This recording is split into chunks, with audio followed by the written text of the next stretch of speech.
띄엄띄엄 이렇게 남겨져 있는 이런 것들은 추억과 기억과 아픔과 뭐 각인된 무엇들, 그리고 맨 마지막에 여기 벤치가 하나씩 있습니다. 요 벤치는 휴식을 의미하고, 그리고 떠나고 없음도 되고 또 다른 만남도 되고 기다림도 되고, 그러면서 마지막으로 작업을 하면서 여행이라는 주제로 이렇게 이런 작업을 하고 있고요. 이 여행 속에 이제 풍경이 있는데, 이 풍경이 이제 여기 이제 이런 풍경이 혹시 있지 않았을까라는 생각으로, 역시 풍경도 뭐 제가 만들어 나가는 작업입니다. 이 풍경. 풍경 중에 이게 이제 마지막으로 이번 전시에 그렸던 작업이기도 합니다. 이 작품도 설명해 주세요. 아까 말씀드린 것처럼 저런 여행이라는 시간 속에 우연히 지나쳤을, 혹은 그런 풍경을 떠올리면서 했던 작업이에요. 그래서 풍경 시리즈가 또 따로 하고 있고요. 이 풍경에 보면은 멀찌감치 뭐 길이 하나씩 보일 텐데, 그 길은 마치 사람이 만든 길이 아니라 바람과 짐승들이 만들었을 길이 있었을 것이다. 그런 이제 착각 혹은 뭐 상상 이런 거를 이렇게 작업을 해 나가는 거죠. 근데 색감이나 지금 그게 달라요. 다른 작품하고 지금 이 풍경에서. 요거는 이제 아까 말씀드린 것처럼 여행과는 좀 다른. 아니 여기서도 풍경 속에서도 달라요. 이 작품만? 약간 더 환상적이라고 그러면서 어둠과 막 여러 가지가 내재되면서 뭐라고 좀 표현하기 어려워요. 지금 선생님 내면이 많이 들어가 보여요. 이 풍경만을 가지고 전시해 본 적은 없어요. 근데 전부 다 제가 이 어떤 여행 속에 있을 풍경이라고 생각을 하면서 작업을 했고요. 이제 이 속에서 다시 이게 태어나는 거예요. 그렇죠. 그러니까 이 여행 속에 또 하나의 주제가 더 있어요. 그건 무엇이냐면 일상이거든요. 일상. 여기서 이걸 낳고 이게 꼭 일상을 낳고. 일상이라고 하는 함이 뭐 특별한 게 아닌데, 그것은 저의 그 생활을 그린 오디너리 라이프. 오디너리 라비 코티디앙이죠. 완전히 그야말로 그 일상을 어떻게 표현할 것인가를 고민하면서 들어간 주제가 또 있습니다. 그러니까 크게 봤을 때는 역시 그것도 하나의 여행이었다는 거죠. 일상이. 그렇죠. 네. 여행의 필름이고, 그렇죠. 그것이 뭉치에서 이게 나오고, 그다음 이게 더 확대돼서 이게 그러니까 마이크로에서 매크로로 이동하는 그런 이미지. 그러면 작업하실 때 순간적으로 이렇게 그리시나요? 아니면 먼저 구상을 다 하고 그리시나요? 이런 어떤 여행 시리즈 같은 경우에는 미리 이제 정해놓죠. 어떤 색감이나 이렇게 정해서 나간다. 이거 같은 경우 좀 인위적이죠. 봄, 여름, 가을, 겨울. 4개. 네, 4개를 표현한 거고, 여기에 이제 하나가 저쪽에 더 보면은 더 붙어서 다시 봄이 더 있어서 5개가. 그러면 저 거의 레드 컬러는 거의 가을인가요? 다른 그건 이런 아니에요. 계절과는 전혀 상관없죠. 상관이 없고, 요런 거는 이제 미리 준비가 되어 있죠. 색감이나 어떻게 갈 것이다.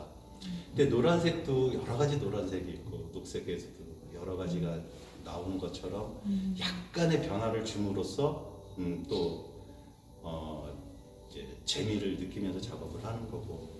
이거는 지난번에 이제 아프리카 다녀온 여행 이후에 그냥 거기 제가 여행한 곳 중에 마사이 마라, 세렝게티 이런 곳들이 그 초원이 크기가 남한의 크기예요. 멋있고. 대한민국 남한보다도 좀 더 큰 크기라고 그러죠. 끊임없이 초원이에요. 무슨 어떤 이렇게 뭐 구름이 잘 보이질 않아요. 맞아. 킬리만자로도 보셨다 그랬죠. 네. 거기를 달리면서 느꼈던 그 감흥이 이게 딱 어떻게 그려야겠구나. 내가 막연하게만 그렸던 풍경은 혹시 지나쳤을지 모르는 풍경이라 그랬었잖아요.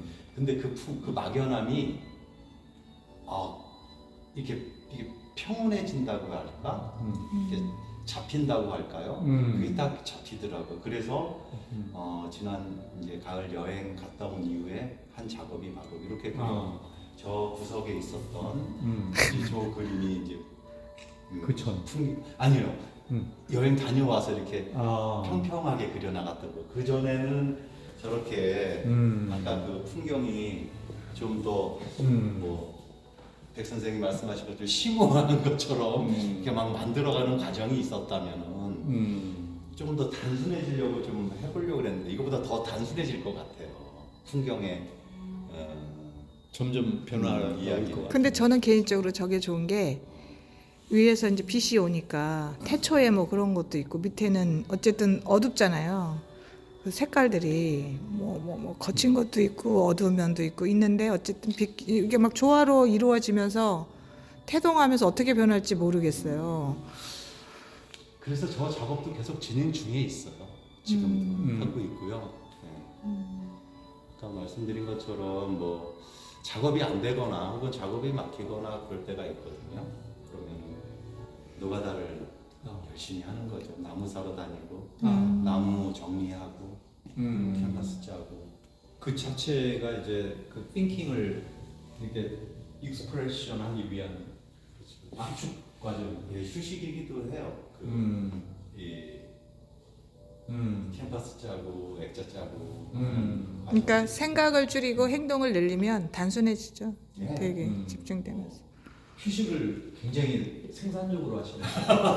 휴식을. 어떻게 보면 그래요. 너무 좋다. 네. 그게 그 뭐죠? 무산 계급의 일상이에요. 프로레타리아. 예, 단어가 생각이 안 났어요. 노동자의 예. 비애이면서 또 생산적인. 저는 그림 이 행위 역시도 노동이라고 맞아요. 생각하거든요. 예. 그래서 하루 그림을 그렸으면 노동을 했다는 생각을 갖기도 하고 그러면서도 작업하는 즐거움이 있기 때문에 그렇지 않겠습니까? 그렇죠. 네. 그 말씀은 이미 100년 전쯤에 영국의 허버트 리드가 한 얘기입니다.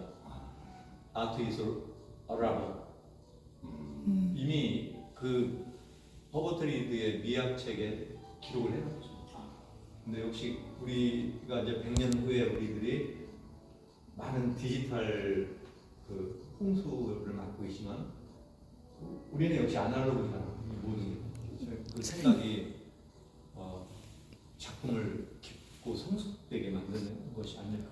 그러면 두 분의 지성적인 화가 선생님한테 질문 하나 드릴게요. 순간적으로 떠올랐어요. 지금 이제 AI가 챗 GPT가 나왔어요. 예술가의 위기의 시대라 그래요. 인공지능들이 이제 그림을 굉장히 더 복합적으로 해서 만들어내고 있어요.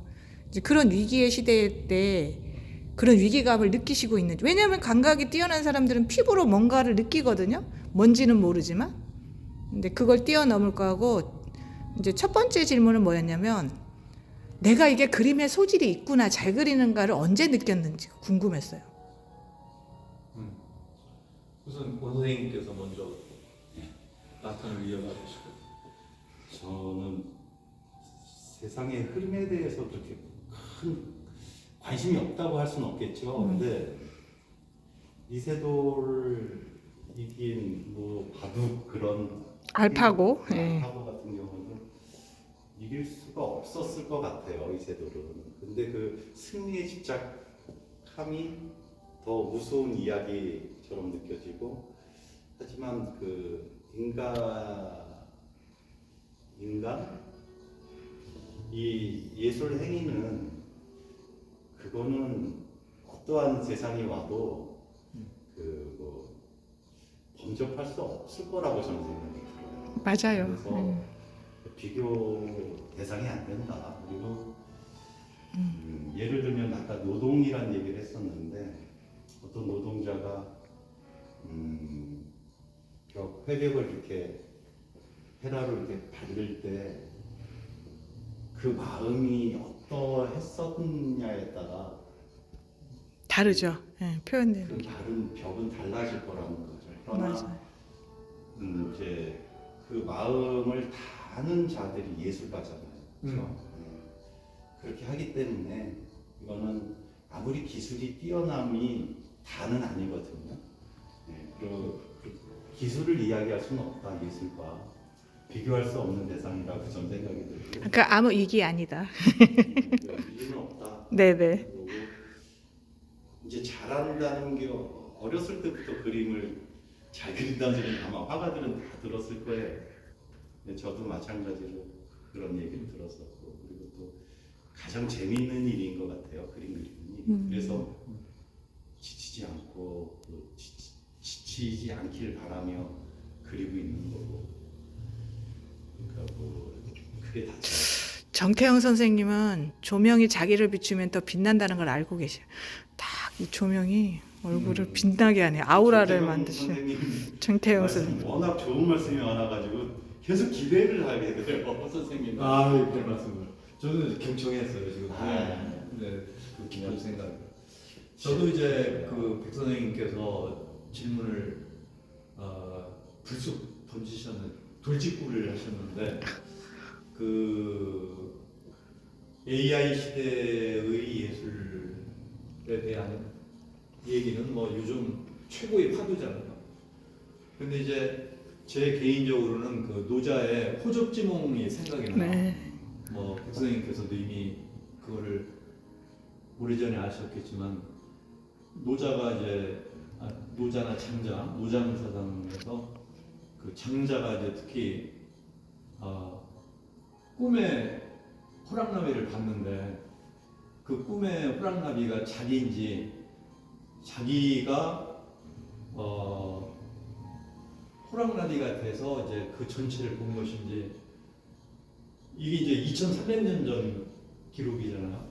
근데 오늘날 보면은 그 버추얼 세계라는 것이 결국은 그런 꿈속을 헤매는 거, 버추얼 본질이 꿈이라고 봐요. 저는 장자의 꿈 같은. 그런데 이게 이제 환각이잖아요. 일종의 그 환각에 젖어서 버추얼 세상을 마치 실현된 것처럼 착각하는 세상. 어찌 보면은 일종의 이제 디지털 마약이 아닐까 저는 이렇게 해석을 해봐요. 그리고 그 AI 예술과 이런 아날로그 화가들의 그런 대립, 이것도 권 선생님의 견해와 똑같아요.